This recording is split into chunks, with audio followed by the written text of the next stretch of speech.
क्या आप retail investors हैं और इंडियन स्टॉक मार्केट में जो रीसेंट टाइम में काफी बड़ा करेक्शन हुआ है, इससे आप चिंतित हैं?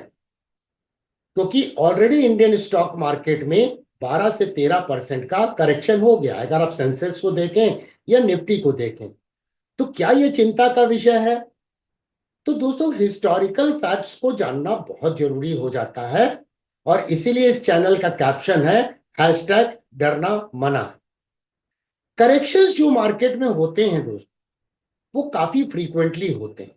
ओनली डिफरेंस क्या होता है कि जब रीसेंट टाइम में करेक्शन होता रहता है, तो अलग अलग सोशल मीडिया प्लेटफॉर्म पर, यूट्यूब के ऊपर में, अलग अलग मीडिया में इस तरह की न्यूज आती है, जिससे एक पैनिकी का माहौल क्रिएट हो जाता है। लेकिन बात सत्यता यह है कि हमारी मेमोरी जो है, हमारी याददाश्त जो है, वो काफी कमजोर होती है। हम पिछले करेक्शन के समय में इस तरह की सोशल मीडिया पर या फिर मीडिया के ऊपर में अलग अलग सोर्सेज में जो जानकारी मिलती थी और पैनिकी का माहौल था, उसे भूल जाते हैं। तो आज हम इस वीडियो में सेंसेक्स के 1979 से डेटा को एनालाइज करेंगे। हमने सेंसेक्स इसीलिए चुना है क्योंकि निफ्टी बाद में लॉन्च हुआ था, और इंडियन स्टॉक मार्केट का सेंसेक्स को ग्रैंड ओल्ड इंडेक्स के नाम से हम जानते हैं। तो इसके सारे डेटा को हिस्टोरिकली देखेंगे कि करेक्शंस कितने बार हुए हैं। अब करेक्शन की परिभाषा क्या है? जब भी मार्केट अपने पीक से 10% या उससे अधिक टूटता है, तो उसे करेक्शन की श्रेणी में डाला जाता है। और बेयर मार्केट क्या है? जब मार्केट अपने पीक से 20% या उससे ज्यादा गिरता है, तो उसे बेयर मार्केट की श्रेणी में डाला जाता है। दोस्तों, जो भी आज चर्चा होगी, इसको अंत तक देखिएगा, क्योंकि कई बार जब मार्केट में करेक्शन होता है, तो हम फोकस हमारा बहुत नैरो डेटा पे होता है।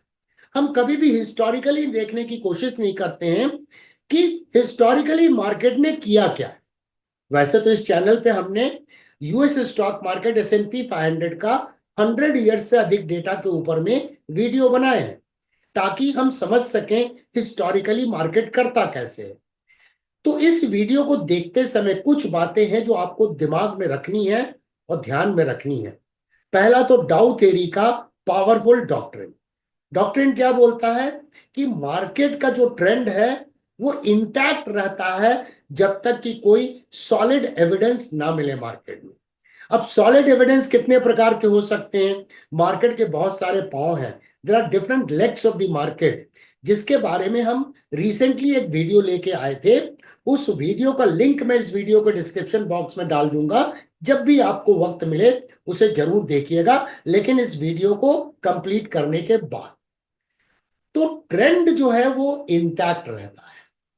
और डाउ ने एक बात और ऑब्जर्व की कि करेक्शंस जो होते हैं वो प्राइमरी ट्रेंड के रिएक्शन में बनते हैं।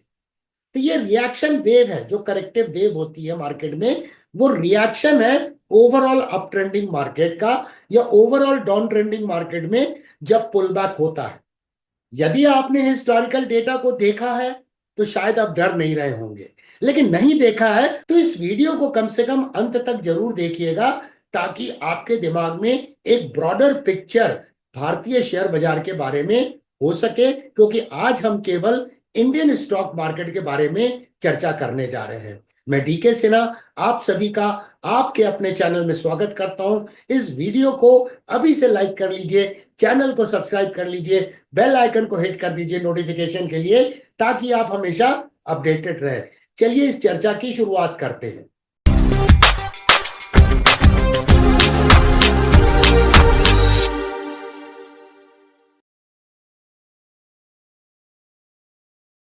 ये बॉम्बे स्टॉक एक्सचेंज पर सेंसेक्स का मंथली प्राइस चार्ट है।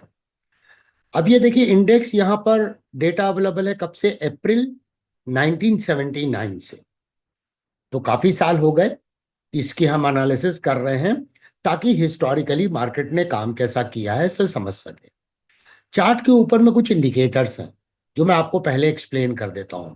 ये ग्रीन कलर की लाइन जो है, ये इंडिकेट करती है EMA 21। Exponential moving average 21 period, और ये ब्लू कलर की line exponential moving average 55 period को इंडिकेट करती है, और ये जो है ये सिंपल मूविंग एवरेज 144 पीरियड है।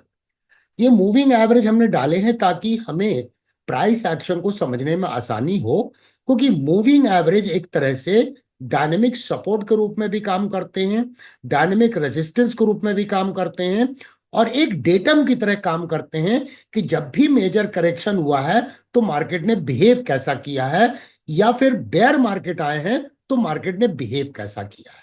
जैसे आप यहां पर देख सकते हैं कि जब ये बेयर मार्केट की शुरुआत हुई तो प्राइस ने कहां सपोर्ट लिया, ईएमए 55 के ऊपर में सपोर्ट लिया। यस, प्राइस ईएमए 55 के नीचे आई लेकिन सस्टेन नहीं की, लेकिन जब प्राइस में कंसोलिडेशन होता है या शैलो करेक्शन होता है तो ईएमए 21 एक डायनेमिक सपोर्ट के रूप में काम कर रही है। यहां भी देखिए प्राइस ईएमए 21 और ईएमए 55 के जोन में आई, और भी आगे अगर आप बढ़ेंगे तो बड़े से बड़े बेयर मार्केट की बात कर लें तो आप देखिए ईएमए 55 एक इंपॉर्टेंट सपोर्ट के रूप में एक्ट करता हुआ नजर आएगा। तो एक तो जो स्टॉक मार्केट के बिगिनर्स हैं उनके दिमाग में ये बात बैठनी चाहिए कि ईएमए 55 एक बहुत अच्छा डायनेमिक सपोर्ट का रेफरेंस हो सकता है। क्या मार्केट उससे ज्यादा नीचे नहीं गिर सकता है? गिर सकता है दोस्तों। जैसे आप देखिए यहां 2008 के बेयर मार्केट में मार्केट ईएमए 55 के नीचे गया, लेकिन ये काफी महीनों तक कंसोलिडेट करता रहा, जिसे टिपिकल अक्यूमुलेशन फेज कहा जाता है, और उसके बाद ये देखिए रिकवरी होती हुई नजर आई, फिर ये करेक्शन हुआ EMA 55। So by and large EMA 55 एक मेजर करेक्शन या बेयर मार्केट के दौरान में इंपॉर्टेंट रेफरेंस एरिया हो सकता है, जिसे हम वैल्यू जोन बोलते हैं। अब चलिए बढ़ते हैं, बैकवर्ड चलते हैं। मैं कुछ डेटा को अब सुपर इम्पोज करता हूं। ये आप देखिए, पहला एक मेजर करेक्शन की शुरुआत हुई इंडियन स्टॉक मार्केट में, वो ही जून 1979 में, और ये कितना बड़ा करेक्शन था, इसमें ड्रॉडाउन था 13.2% का, और ये एंड हुआ दिसंबर 79 में। इसके बाद आपको ध्यान देने वाली बात है कि जब भी मार्केट में बेयर मार्केट की समाप्ति होती है तो कोई ना कोई आपको रिवर्सल चार्ट पैटर्न मिलेगा, या तो डबल बॉटम मिलेगा, ट्रिपल बॉटम मिलेगा, और या फिर इनवर्स हेड एंड शोल्डर मिलेगा। यहां क्या मिला, ये देखिए डबल बॉटम है, डबल बॉटम का ब्रेकआउट हुआ और फिर मार्केट ऊपर चला गया। इसके बाद फिर क्या हुआ कि सितंबर 80 में फिर एक करेक्शन की शुरुआत हुई, और ये करेक्शन की समाप्ति हुई अक्टूबर 1980 में, और ये करेक्शन था 10.12% का। मैं केवल करेक्शन की बात कर रहा हूं दोस्तों, जिसमें ड्रॉडाउन 10% से या उससे अधिक था। इसके बाद देखिए फिर इस जगह पे करेक्शन हुआ। ये कब शुरुआत हुई, जनवरी 82 में शुरुआत हुई, और ये करेक्शन था 19.07% का, यानी ये काफी डीपर करेक्शन हुआ, लेकिन मार्केट बेयर मार्केट की टेरिटरी में नहीं गया। फिर उसके बाद मार्केट में देखिए एक मासिव रैली हुई, और उसके बाद फिर एक करेक्शन की शुरुआत हुई, और वो हुई मार्च 86 में। मार्च 86 में करेक्शन हुआ, और ये करेक्शन कितना था, ये करेक्शन था 19.47% का, और उसके बाद ये आया एक बेयर मार्केट। ये देखिए एक बेयर मार्केट आया, और बेयर मार्केट 86 में शुरुआत हुई, और बेयर मार्केट की समाप्ति हुई मार्च 88 में जाके, और ये ड्रॉडाउन कितना था, काफी बड़ा ड्रॉडाउन था दोस्तों, 40.81%। एक चीज हिस्टोरिकली और आपको याद रखना है कि जब भी बेयर मार्केट आते हैं बिना रिसेशन के तो उसमें ड्रॉडाउन थोड़ा कंपैरेटिवली कम होता है, लेकिन जब भी बेयर मार्केट रिसेशन के साथ में आते हैं तो फिर ड्रॉडाउन जो होता है वो थोड़ा सा ज्यादा होता है। तो ये देखिए आगे बढ़े हैं इसमें, तो फिर यहां पर एक करेक्शन हुआ, और ये देखिए करेक्शन हुआ, प्राइस ने सपोर्ट लिया यहां पर, और उसके बाद ये करेक्शन कितना था 13.04%। उसके बाद 1990 में था 17.38%। और आगे बढ़े तो हिस्टोरिकली हम देखते जाएं कि कितने फ्रीक्वेंट करेक्शन होते हैं। यूजुअली क्या होता है, हमारे दिमाग से निकल जाता है जब रिसेंट टाइम में करेक्शन होते हैं कि करेक्शन तो बहुत फ्रीक्वेंटली होते हैं स्टॉक मार्केट में। तो जो भी करेक्शन आज की डेट में हो रहा है ये तो कोई प्रिडिक्ट नहीं कर सकता है कि मार्केट में बेयर मार्केट आएगा नहीं आएगा, लेकिन अलग अलग लेग्स का जो वीडियो हमने बनाया है तो उसके हिसाब से मार्केट साइकिल बहुत इंपॉर्टेंट हो जाते हैं, यील्ड कर्व इन्वर्जन इंपॉर्टेंट हो जाता है। ये सारे फैक्टर को कंसीडर करके हम एक इंफॉर्म्ड गेस कर सकते हैं, लेकिन गारंटी कुछ भी नहीं होती मार्केट में। फिर देखिए यहाँ पे करेक्शन हुआ और ये जो था काफी मेजर करेक्शन था। ये करेक्शन नहीं, बेयर मार्केट था। ये बेयर मार्केट की शुरुआत हुई अप्रैल 1992 में और ये ड्रॉडाउन जो था 56.45% का था। इसके बाद देखिए मार्केट में एक रिकवरी आई और यहां पर रिकवरी में आपको क्या नजर आया, इनवर्स हेड एंड शोल्डर नजर आया। और अब आगे अगर हम बढ़ें तो यहाँ क्या देखते हैं कि 56% का तो ये बेयर मार्केट की समाप्ति हुई, रिकवरी आई, मार्केट ने अच्छा खासा रिटर्न दिया। और उसके बाद दोस्तों ईयर 2000 याद कीजिए, ये एक भयंकर बेयर मार्केट था जो डॉट कॉम बबल के नाम से हम जानते हैं और इसमें ड्रॉडाउन हुआ 57.81% का। ये काफी बड़ा ड्रॉडाउन था दोस्तों। इसके बाद यहाँ देखिए मार्केट ने कंसोलिडेट किया और यहाँ पर इस कंसोलिडेशन बैंड के बाहर आया मार्केट और एक मासिव रैली अपसाइड की देखी गई। तो हम क्या चीज देख रहे हैं कि मार्केट में जब भी बेयर मार्केट आते हैं या मेजर करेक्शन आते हैं तो कोई ना कोई रिवर्सल चार्ट पैटर्न हमें नजर आ रहा है बाय एंड लार्ज। अब यहां पर देखिए फिर एक बार मेजर करेक्शन की शुरुआत हुई और ये हुई जनवरी 2004 में। और ये करेक्शन कब समाप्त हुआ, ये समाप्त हुआ मई 2004 में। और ये करेक्शन कितना था, 32.36%, यानी ये एक अपने आप में बेयर मार्केट था। इसके बाद बेयर मार्केट के बाद रैली चालू हुई और रैली चालू होने के बाद अब देखिए फिर एक करेक्शन की शुरुआत हुई और ये करेक्शन नहीं, ये काफी बड़ा करेक्शन था और ये करेक्शन था करीब 30.34% का। और उसके बाद यहाँ जो करेक्शन हुआ ये हम सभी जानते हैं 2008 का बेयर मार्केट है जिसे हम फाइनेंशियल क्राइसिस के नाम से जानते हैं। और इसमें ड्रॉडाउन हुआ था सेंसेक्स में 63.7% का ड्रॉडाउन। ये मासिव ड्रॉडाउन था। क्या यहां देख सकते हैं आप, ये अक्यूमुलेशन फेज बना, मार्केट रेंज में कंसोलिडेट करता रहा जिसने इंडिकेट किया कि शायद अब करेक्शन की समाप्ति हो गई है। और जैसे ही प्राइस इस कंसोलिडेशन बैंड के बाहर आई तो फिर हमने मार्केट में एक शानदार अपसाइड मूव देखा, रैली देखी।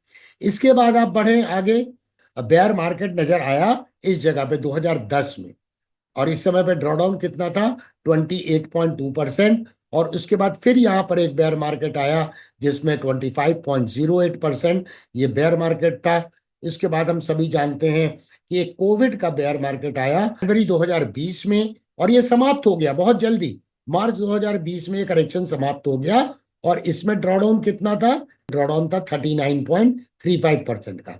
देखिए जहां भी अभी भी रिसेशन आया, आपको याद होगा 2020 में रिसेशन आया था, ये कोविड के वक्त की बात है जब ये बेयर मार्केट आया और इसमें करेक्शन डीपर हुआ। यूजुअली मार्केट में कई बार करेक्शन 25%, 26%, 27% के होते हैं, लेकिन इस बार करेक्शन डीपर हुआ। इसके बाद ये वाला पीरियड, कुछ बेयर मार्केट ऐसे या मेजर करेक्शन जो हमारी मेमोरी से बाहर चले जाते हैं। और ये एक था करेक्शन की शुरुआत जब अक्टूबर 2021 में करेक्शन हुआ और ये भी मेमोरी में नहीं रहता, मार्च 2015 वाला। या फिर एक करेक्शन जो शुरुआत हुई मई 2013 में। हम इन सब करेक्शन को भूल जाते हैं क्योंकि हमारी मेमोरी में ये सारी चीजें नहीं रहती हैं, लेकिन ये करेक्शन काफी बड़े करेक्शन थे और 10% से अधिक के करेक्शन थे। इसके बाद देखिए 2021 में, यहाँ देखिए अक्टूबर 2021 में एक करेक्शन की शुरुआत हुई और ये ड्रॉडाउन जो था ये काफी बड़ा ड्रॉडाउन था, 2022 में जाके खत्म हुआ 18.19% का। ये काफी बड़ा ड्रॉडाउन था। और रिसेंट टाइम में जो अभी मार्केट में करेक्शन हो रहा है, जिस करेक्शन की शुरुआत हुई है सितंबर 2024 में, पीक मार्केट ने बनाया सितंबर 2024 में, और उसके बाद की कैंडल को देखें तो क्या था, वो कैंडल एक one black crow candle stick pattern है और ये करेक्शन हो रहा है। लेकिन गौर करने वाली बात क्या है कि अगर यहां पर देखें तो प्राइस अब काफी प्रॉक्सिमिटी में नजर आ रही है। और प्रॉक्सिमिटी किस चीज की है, EMA 21 की। यहां देखिए प्राइस ने EMA 21 पे सपोर्ट लिया, यहां पर EMA 21 पे सपोर्ट लिया और उसके बाद मार्केट ने ये EMA 21 पे सपोर्ट लेके एक नया हाई बनाया। प्राइस एग्जैक्टली अभी टेस्ट नहीं की है EMA 21 को, ये एक चिंता का विषय हो सकता है, लेकिन EMA 21 के काफी प्रॉक्सिमिटी में ट्रेड हो रही है। और अभी तक जो ड्रॉडाउन हुआ है सेंसेक्स के ऊपर में 12.46% का हुआ है। और अगर मैं सही याद रख रहा हूं तो निफ्टी में करीब 13.04% का करेक्शन हुआ है। तो इस तरह से हमने देखा करेक्शन कितने फ्रीक्वेंट है। अब इन करेक्शन को एक बार टेबुलेट करते हैं, तो अभी सारे करेक्शन एंड बेयर मार्केट के जो डेटा हमने प्राइस चार्ट के ऊपर में देखे, उन सेंसेक्स के डेटा को यहां पर एक टेबुलेट किया गया है। आप यहां पे क्या देख रहे हैं पूरे टेबुलेशन में, कि बेयर मार्केट और करेक्शंस एक साइक्लिक फिनोमिनन है। करेक्शंस काफी फ्रीक्वेंटली होते हैं, लेकिन अगर ये टोटल देखें तो ये करीब 21 टाइम ऐसा हुआ है कि जब मार्केट में करेक्शन 10% से अधिक हुआ है या फिर बेयर मार्केट आया है। और इसमें से अगर हम बेयर मार्केट की संख्या को केवल देखें तो करीब 4 ईयर्स में बेयर मार्केट की फ्रीक्वेंसी सेंसेक्स में नजर आ रही है। तो इसका तात्पर्य क्या है कि 1 in 4 years to 5 years के रेंज में बेयर मार्केट की संभावना हिस्टोरिकल डेटा के अनुसार नजर आ रही है। जबकि करेक्शन देखें 1979 में हुआ, 80 में हुआ, 82, 85, 88, 89, करेक्शंस जो हैं काफी फ्रीक्वेंट है। 1-1.5 साल के दौरान में करेक्शन होता है। तो अभी जो करेंटली करेक्शन हो रहा है तो ये भी करीब 12 से 13% के रेंज में हुआ है। तो सेंसेक्स के ऊपर में हिस्टोरिकल डेटा के अनुसार शायद करेक्शन की फ्रीक्वेंसी काफी अधिक है जितना आप सोचते हैं। तो करेक्शंस होना एक मार्केट में सत्यता है जिसे हमें as a market participant accept करना बहुत जरूरी है। यस, मार्केट एक साइक्लिक फिनोमेनन है, मार्केट में करेक्शन होंगे, करेक्टिव वेव बनेंगी, इंपल्सिव वेव बनेंगी, ये प्रक्रिया चलती आ रही है और चलती रहेगी। और इन संभावनाओं के साथ में अगर आपने टेक्निकल एनालिसिस के पूरे कोर्स को खत्म किया है, जो इस चैनल के ऊपर में सेपरेट प्लेलिस्ट है, तो आप बेहतर तरीके से मार्केट में स्ट्रेटजी बना सकते हैं, इन्वेस्टमेंट की, ट्रेडिंग की। क्योंकि मार्केट अगर लगातार ऊपर जाएगा तो मार्केट ओवर एक्सटेंडेड हो जाएगा, ओवर वैल्यूड हो जाएगा। तो मार्केट में मीन रिवर्जन एक नॉर्मल थिंग है जिसे हमें स्वीकार करना होगा। आपको ये वीडियो कैसा लगा? आपके फीडबैक का हमें कमेंट सेक्शन में होगा, बेसब्री से इंतजार। देखने के लिए धन्यवाद। फिर मिलेंगे दोस्तों अति शीघ्र।